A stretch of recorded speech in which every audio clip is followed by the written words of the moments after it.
സമാധാനത്തിനുള്ള Nobel സമ്മാനം പ്രഖ്യാപിക്കാൻ ഇനി മിനിറ്റുകൾ മാത്രം ബാക്കിയാകുമ്പോൾ ആകാംക്ഷയോടെ കാത്തിരിക്കുകയാണ് ലോകം. 7 യുദ്ധങ്ങൾ അവസാനിപ്പിച്ചെന്ന അവകാശവാദവുമായി അമേരിക്കൻ പ്രസിഡന്റ് ഡൊണാൾഡ് ട്രംപും അനുയായികളും രംഗത്തെത്തിയതോടെയാണ് ഇത്തവണത്തെ സമാധാന നോബൽ ശ്രദ്ധ നേടുന്നത്. നോബൽ പുരസ്കാരങ്ങൾ എല്ലാ കാലത്തും ചർച്ച ചെയ്യപ്പെടുമെങ്കിലും ഇത്തവണ എനിക്ക് നോബൽ സമ്മാനം വേണമെന്ന് പറഞ്ഞുകൊണ്ട് ഒരാൾ അങ്ങോട്ട് കയറി ചെന്നിരിക്കുമ്പോൾ അത് ഏറെ ആകാംക്ഷ ഉളവാക്കുകയാണ്.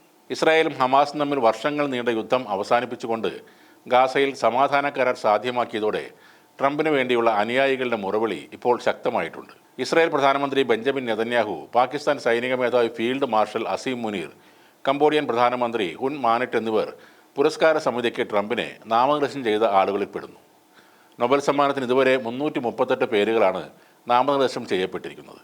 ഇന്ത്യൻ സമയം ഉച്ചയ്ക്ക് 2:30-ക്കാണ് പ്രഖ്യാപനം നടക്കുക. സമാധാന നോബലിന് തൻ്റെ അത്ര അർഹത മറ്റാർക്കുമില്ലെന്ന വാദം അമേരിക്കൻ പ്രസിഡന്റ് ഡൊണാൾഡ് ട്രംപ് നിരന്തരം ആവർത്തിക്കവേ ഈ പുരസ്കാരം ആർക്ക് കിട്ടുമെന്ന ആകാംക്ഷയിലാണ് ലോകം.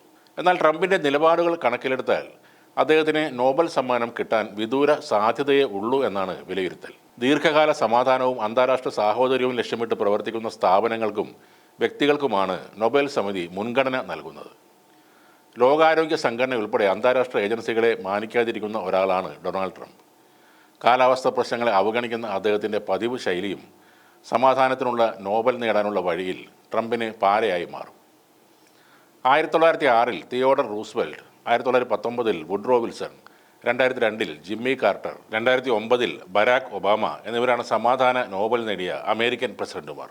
ഇവരുമായി താരതമ്യം ചെയ്ത് നോക്കുമ്പോൾ ക്രിമിതുല്യനാണ് ട്രംപ് എന്ന് പറയാം. അധികാരത്തിലേറി 7 മാസത്തിനകം India, Pakistan, Cambodia, Thailand, Kosovo, Serbia, Congo, Rwanda, Israel, Iran, Egypt, Ethiopia, Armenia, Azerbaijan തുടങ്ങിയ 7 അന്താരാഷ്ട്ര സംഘർഷങ്ങൾ അല്ലെങ്കിൽ യുദ്ധങ്ങൾ താൻ പരിഹരിച്ചിട്ടുണ്ടെന്നാണ് ട്രംപിൻ്റെ അവകാശവാദം. തനിക്ക് ഈ സമ്മാനം കിട്ടിയില്ലെങ്കിൽ അത് അമേരിക്കയ്ക്ക് അപമാനമാകുമെന്നുമാണ് ട്രംപ് പറയുന്നത്. ട്രംപിനെ സമാധാനത്തിൻ്റെ പ്രസിഡന്റ് വിശേഷിപ്പിച്ച് വൈറ്റ് ഹൗസ് എക്സിൽ ഒരു പോസ്റ്റും ഇട്ടിട്ടുണ്ട്. നേരത്തെ 2018-ലും തനിക്ക് നൊബേലിന് അർഹതയുണ്ടെന്ന് ഡൊണാൾഡ് ട്രംപ് അവകാശവാദം ഉന്നയിച്ചിരുന്നു. കാലം ചെയ്ത ഫ്രാൻസിസ് മാർപ്പാപ്പ, ജയിലിൽ കഴിയുന്ന പാക് മുൻ പ്രധാനമന്ത്രി ഇമ്രാൻഖാൻ, ഇലോൺ മസ്ക്, മലേഷ്യൻ പ്രധാനമന്ത്രി അൻവർ ഇബ്രാഹിം, ജയിലിൽ മരിച്ച റഷ്യൻ പ്രതിപക്ഷ നേതാവ് അലക്സി നവൽനിയുടെ ഭാര്യ Yulia Navalnaya, UN general secretary António Guterres തുടങ്ങിയവരാണ് ഈ നോബലിനായി നാമനിർദ്ദേശം ചെയ്യപ്പെട്ടവരുടെ ലിസ്റ്റിൽ ഉള്ളത്. ഗാസയിൽ സമാധാന കരാർ ഉണ്ടാക്കി എന്ന് മേനിപരം നടക്കുന്ന ട്രംപ് തന്നെയാണ് ഇസ്രയേലിനെ ആയുധവും പണവും കൊടുത്ത് സഹായിച്ചത്.